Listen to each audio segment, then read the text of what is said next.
Imagine buying a property and discovering a hidden problem that costs you thousands. Sounds like a nightmare, right? Well, that's why today's episode is a must watch. Welcome to Strategy Saturday. I'm Charles Carillo, and today we're discussing essential reasons why you should never skip a property inspection. Today we'll reveal the hidden dangers you could miss, how to avoid unexpected expenses, and how a simple inspection can give you the upper hand in negotiations. Trust me, you don't want to make a decision you'll regret. Stick around to discover the secrets to making a smart investment and saving yourself from costly surprises down the road. One common mistake of new real estate investors is lack of due diligence. Investors don't perform adequate due diligence during the inspection period and discover issues that should have been identified with a property inspection. There are a few parts to due diligence when purchasing a rental property. You have the paperwork side of it, which is where you review financials, rent rolls, leases, bank statements, utility bills, etc. And then you have the physical due diligence portion, which is what we're going to be discussing today. Now, the property inspection is a crucial step in purchasing process, and it helps buyers understand the property's actual condition. Now, hopefully, you or someone you trusted inspected the property before you submitted an offer, and there should already be some level of knowledge of the property's condition. Still, the inspection process is more in depth. Every property buyer should get an inspection before purchasing. The only times I didn't get an inspection was when I was flipping houses and buying from banks and need to quickly walk the property, usually with a contractor, came up with a solid estimate of work to be done, and submit an offer that same day. Now, you probably are not buying from banks, and you will usually have a 15 to 30 day window to perform your inspections.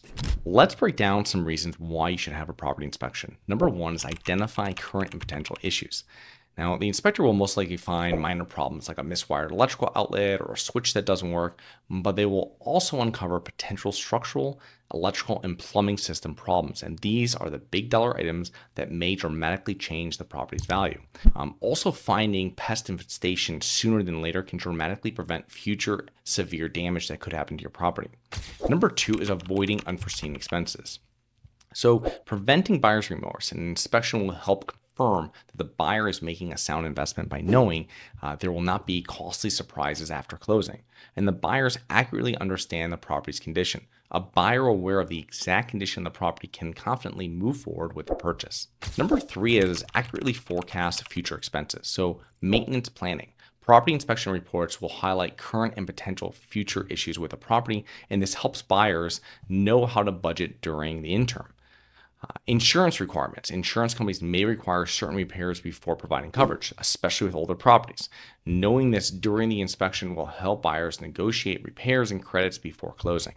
Number four is negotiation leverage. So after a property inspection, the buyer can typically negotiate with the seller in two ways: price adjustments and repair requests.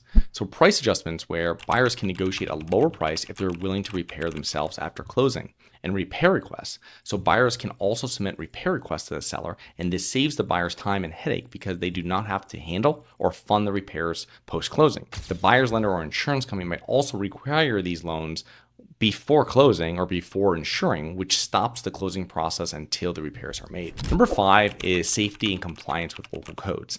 So first up is hazardous materials, and this is most common with older properties, but inspections may uncover the presence of harmful substances like asbestos, radon, mold, lead, etc., which pose health risks. And number two of this is the code violations.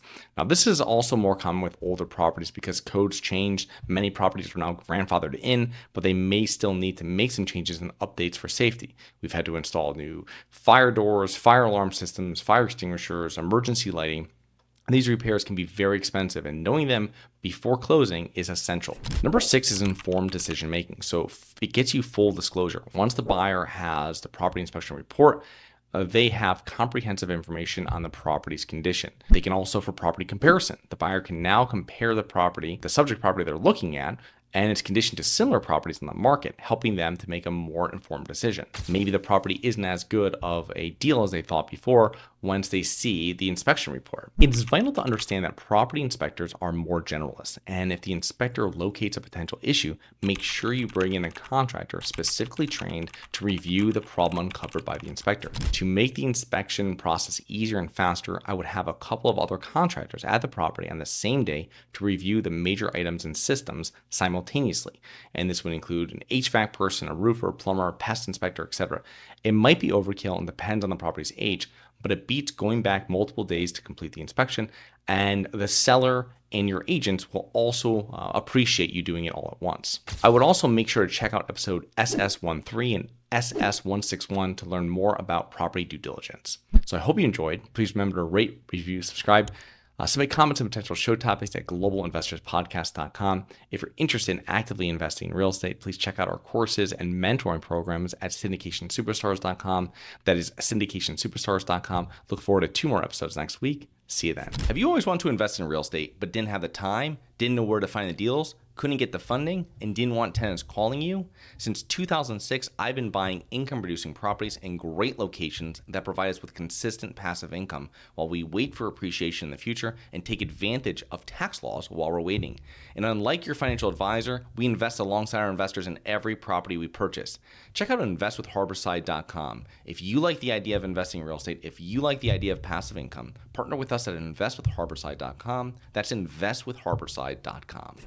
Nothing in this episode should be considered specific, personal, or professional advice. Any investment opportunities mentioned on this podcast are limited to accredited investors. Any investments will only be made with proper disclosure, subscription documentation, and are subject to all applicable laws. Please consult an appropriate tax, legal, real estate, financial, or business professional for individualized advice. Opinions of guests are their own. Information is not guaranteed. All investment strategies have the potential for profit or loss. The host is operating on behalf of Syndication Superstars, LLC exclusively.